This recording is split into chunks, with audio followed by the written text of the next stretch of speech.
윤석열 대통령은 대선 후보 시절에 병사 월급 200만 원을 공약했습니다.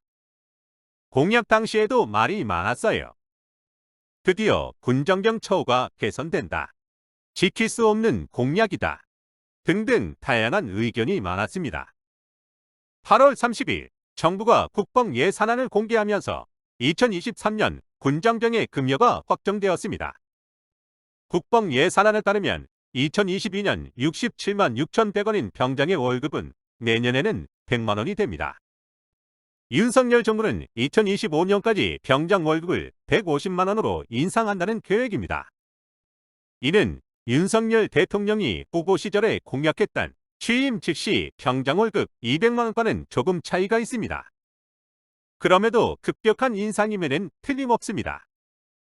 2023년의 상병 월급은 61만 200원에서 80만 원, 일병은 55만 2,100원에서 68만 원, 이병은 51만 100원에서 60만 원으로 올라갑니다. 여기에 복무 중인 장병이 장병 내일 적금이라는 적금에 가입하면 정부에서 추가 지원금을 지급합니다. 2023년 병장 기준으로 월급 100만 원 플러스 적금 지원금 30만 원, 총 130만 원의 급여를 받을 수 있습니다. 앞으로의 월급도 지속적으로 상승될 예정입니다. 병장 기준으로 2024년에는 월급 125만 원 플러스 지원금 40만 원, 총 165만 원의 급여를 받게 됩니다. 2025년에는 월급 150만 원 플러스 지원금 50만 원, 처음 공약이었던 200만 원을 받게 되지요. 이렇다 보니 입대를 2년 뒤에 하는 게 이득이라는 우스갯소리로 나오고 있습니다. 군 장병들의 급격한 급여 상승은 사회에 다양한 반응과 변화를 가져올 것으로 예상됩니다. 군장병 월급 200만 원 시대, 긍정적인 시각과 부정적인 시각에 대해서 한번 알아보겠습니다.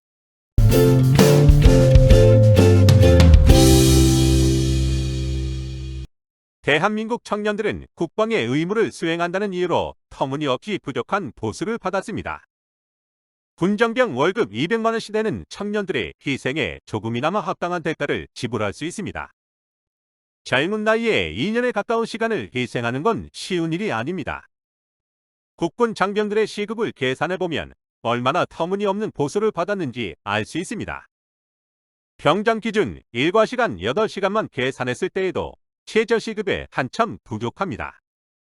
실제로는 24시간 동안 군 생활을 합니다. 24시간을 기준으로 계산한다면 최저시급과 비교 자체가 안 되는 보수입니다. 그렇기 때문에 군정병 처우 개선 필요성이 꾸준히 주장되었지요. 2000년대 들어서 군 문제에 대한 불만의 목소리가 커졌습니다. 취업률이 많이 떨어지면서 사회에 진출하기 위한 경쟁이 더욱 심해졌어요. 스펙을 쌓고 공부를 해야 하는 20대 초반의 시기를 군대에서 허비한다는 부분에서 남성 청년들이 불합리하다고 느끼게 된 거지요. 취업도 힘들고 돈도 없는데 20대에 2년을 봉사하니 국가도 어느 정도 보수는 지불해야 한다는 주장입니다. 이러한 요구에 맞춰서 군장병 월급이 빠르게 인상되고 있습니다. 하지만 20대 청년이 국가에 봉사하는 시간에 비하면 턱없이 부족한 금액입니다. 현 정부에서 추진 중인 병장 월급 200만 원도 시간에 비해서는 부족한 금액입니다.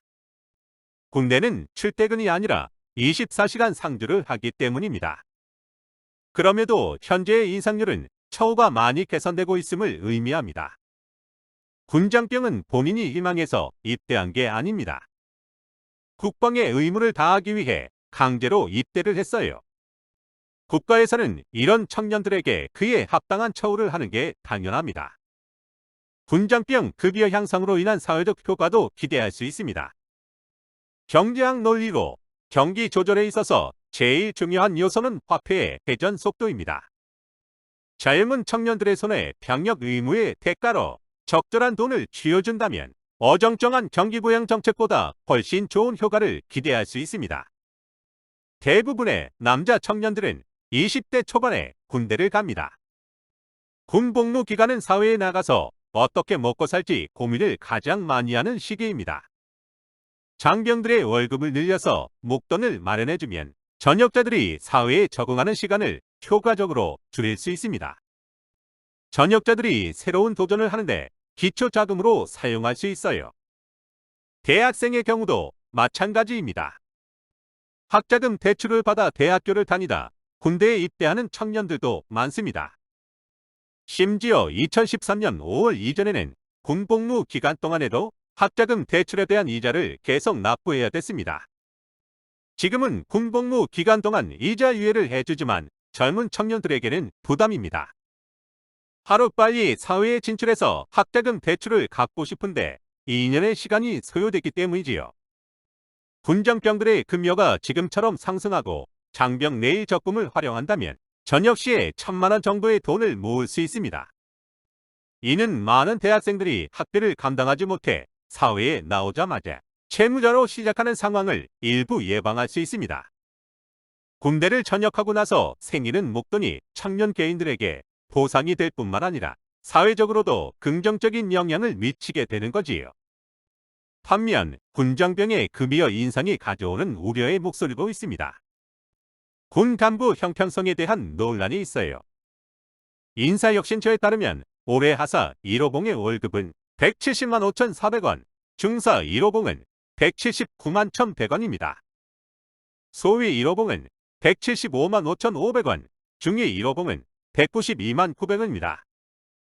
학군 사관 후보생이 임관 후에 받는 소위 1호봉 월급도 175만 5,500원으로 200만 원이 채 되지 않습니다. 수당이 포함되지 않은 금액이라고 하더라도 2025년에 받는 병장의 급여보다 더 적은 금액입니다. 이에 따라 병사보다 낮은 급여를 받으며 긴 복무기간과 큰 책임감을 감당할 간부 지원자가 어디 있겠느냐는 비판이 나오고 있습니다. 실제로 학군 사관 후보생 ROTC의 지원율이 크게 감소하고 있어요. 국방부의 자료를 보면 2015년 4.5대 1이었던 ROTC 지원 경쟁률은 2019년 3.2대 1로 줄었습니다. 2021년에는 2.7대 1, 2022년에는 2.4대 1까지 떨어졌어요. 복무기간도 더 긴데 급여도 큰 메리트가 없으니 인기가 점점 시들해지는 거지요.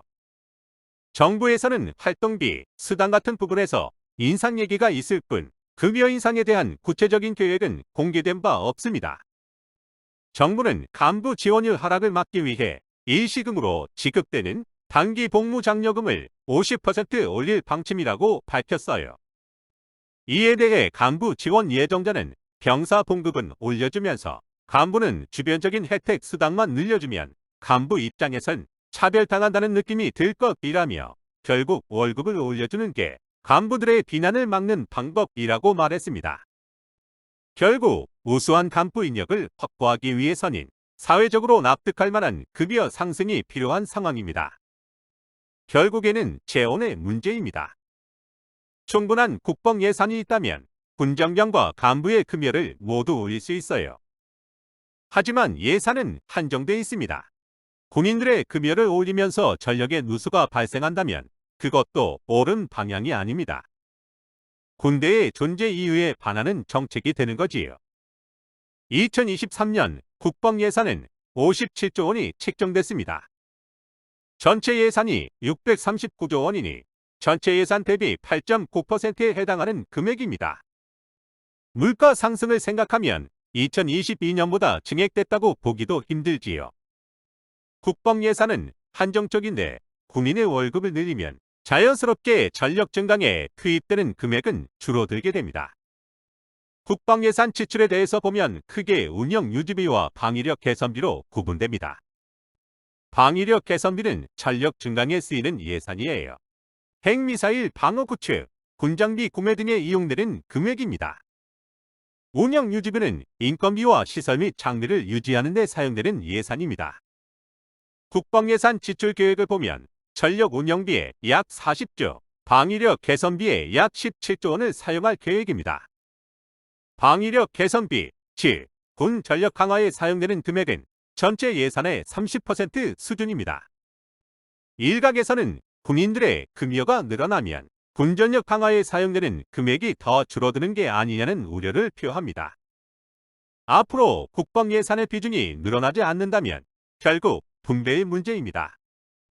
군정병 처우 개선을 위해 국방 경쟁력이 약화돼서도 안 되지만 언제까지 청년들의 일방적인 희생을 강요할 수도 없는 노릇입니다. 모두를 만족시키기 위한 초석으로 국방 예산이 제대로 쓰여야 합니다. 군인의 처우 및 국방력을 위해 사용돼야 할 돈이 엉뚱한 곳에 쓰이는 경우가 많아요. 흔히들 군납비리, 군수비리라고 말합니다. 2013년 11월에는 대규모 군납비리가 적발됐습니다.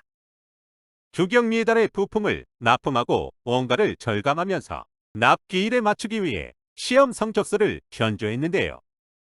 이런 식으로 부품이 납품된 무기는 K1 전차, K2 흑표, K9 자주곡 사포 등이었습니다. 또한 월남전 시대를 방불케 하는 야전 침대를 130만원씩 주고 구매했는데 방송에서 알아보니 알리바바에서 6만원이면 살 수 있는 제품과 똑같았어요. 국방 예산을 효율적으로 사용해도 모자랄 판에 중간에 새어나가는 돈이 많은 상황이지요. 군납비리업자들이 흔히 하는 말이 나는 관례상 조금만 떼어먹었다 라는 말입니다. 그만큼 군납에 있어서 비리가 많다는 얘기입니다. 20대 청년들이 희생하는 시간에 합당한 대우는 필요합니다.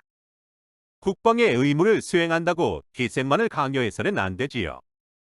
군장병 월급 200만원 시대는 합당한 대우의 시작점으로 보입니다. 국방 예산을 효율적으로 사용하면 군인 처우와 국방 경쟁력 유지라는 두 마리 토끼를 잡을 수 있습니다. 지금 이 시간에도 나라를 지키는 군인들의 노고에 다시 한번 감사함을 느끼며 오늘의 영상 마치겠습니다. 다음에 더 좋은 영상으로 돌아오겠습니다. 영상이 유익하셨다면 구독과 좋아요 부탁드립니다.